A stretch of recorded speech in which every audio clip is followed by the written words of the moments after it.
Alors la RS4, c'est toujours un grand moment. On est sur un break familial.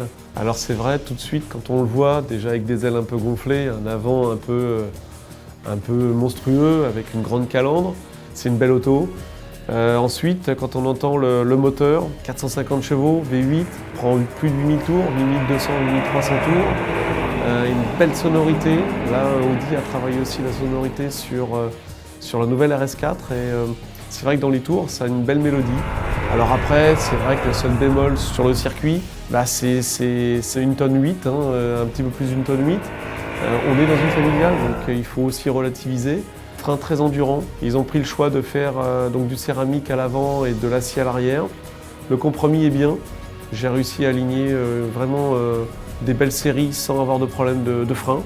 Donc, ce qui est une performance pour des berlines. La boîte de vitesse, bonne ergonomie. Ça passe suffisamment vite pour se faire plaisir, pour bien monter les rapports et les passer assez rapidement. L'auto, comme elle accepte beaucoup de régimes moteurs, ça permet de rétrograder un peu tôt et de se servir de la boîte pour rentrer dans les courbes. Le défaut en fait du châssis, ça va être le sous-virage. C'est une auto, elle est un petit peu feignante en entrée de courbe. Quand je dis feignante, c'est qu'elle a un peu de mal à rentrer dans la courbe. Ensuite, au milieu, elle sous-vire légèrement et elle continue de sous-virer l'accélération. C'est vrai que les 4 roues motrices ont tendance à avoir cette attitude-là, mais ça vous donne un train arrière qui est sensationnel. On peut la brutaliser, on peut rentrer fort dans le virage. Et à haute vitesse, notamment ici au bout de la ligne droite, cette grande courbe en appui, on peut faire une grosse faute de pilotage, lâcher en plein milieu.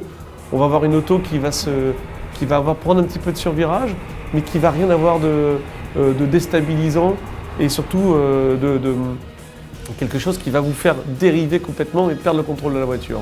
Ça, on dit, ça téléphone, c'est facile à conduire et ça va assez vite. Pour une auto familiale, c'est plutôt pas mal.